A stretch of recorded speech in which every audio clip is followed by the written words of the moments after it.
धीरे धीरे नाव को चलाते चलाते केवट जी गंगा के उस पार पहुंचे हैं।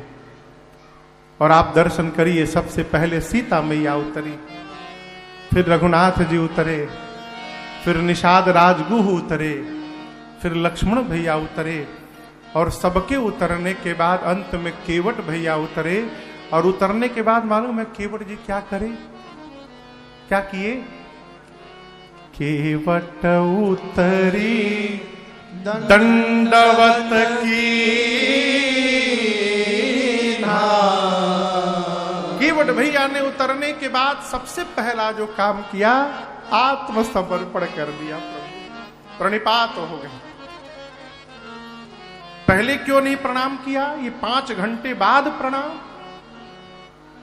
केवट जी जानते हैं यदि पहले प्रणाम कर लूंगा तो फिर जो राम जी कहेंगे वो करना पड़ेगा।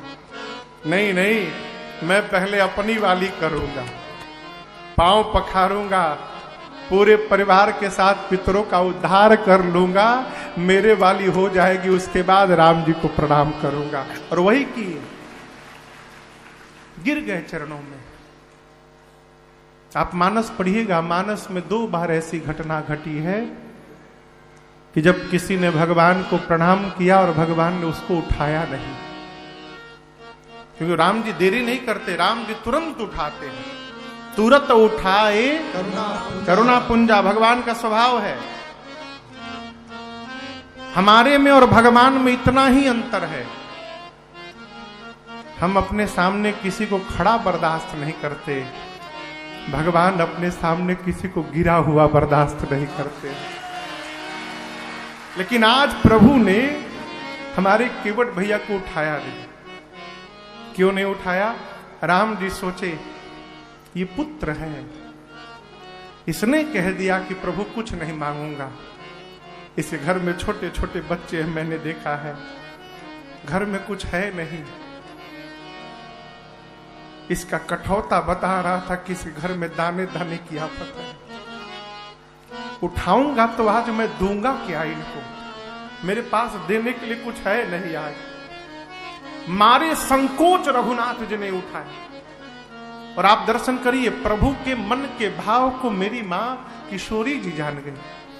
मां ने तुरंत अपनी उंगली में से सोने की मुद्रिका को निकाला और राम जी से बोली, प्रभु आप संकोच छोड़िए नाथ, आप केवट भैया को ना ये अंगूठी दे दीजिए।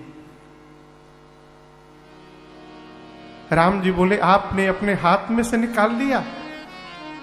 मां बोली, प्रभु ये मेरा हाथ नहीं है नाथ, जिस दिन मेरे पूज्य पिताजी ने इस हाथ को आपके हाथ में सौंप दिया था, ये उस दिन से आपका हाथ बन गया, ये मेरा नहीं है नाथ। और आपके मान सम्मान के आगे इस आभूषण का कोई मोल नहीं है। आप संकोच छोड़िए, केवट भैया को ये मुद्रिका दे दीजिए। वो अंगूठी मेरे मां के ही हाथ में थी। राम जी ने केवट जी से कहा, भैया कहेऊ कृपाल ले ही उतरा।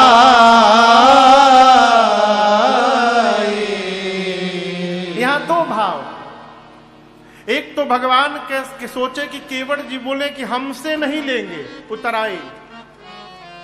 तो राम जी बोले कि मैं नहीं दे रहा हूं, आपकी मां दे रही है, इनसे ले लीजिए, इनसे तो ले सकते हैं, ले लीजिए। जैसे भगवान ने कहा, केवट जी भगवान के श्री चरणों को पकड़ लिए। केवट चरण गहे व्याकुल होके भगवान के चरणों को जकड़ लिए केवट जी। बोले, प्रभु मैंने सौगंध ली है कि मैं कुछ नहीं लूंगा, और आप बरबस देकर मेरा सौगंध तोड़ना चाहते हैं, और आपको लगता है कि मैं खाली हाथ चला जाऊंगा। प्रभु आज जो मुझे प्राप्त हुआ है, जन्म जन्मांतर मजदूरी करता उसके बाद भी वो मुझे मिलने वाला नहीं है प्रभु। राम जी बोले, मैंने तो कुछ दिया ही नहीं। केवट जी बोले, प्रभु आज आपने वो दे दिया है जो किसी को नहीं प्राप्त होता। आपके जिन चरणों को एक बार देखने के लिए महात्मा जीवन भर तपस्या करते हैं, आपने उन्हीं चरणों को पखारने का सौभाग्य प्रदान कर दिया। प्रभु अब इससे अधिक और जीवन में क्या चाहिए किसी को? कुछ नहीं चाहिए, बहुत प्राप्त हो।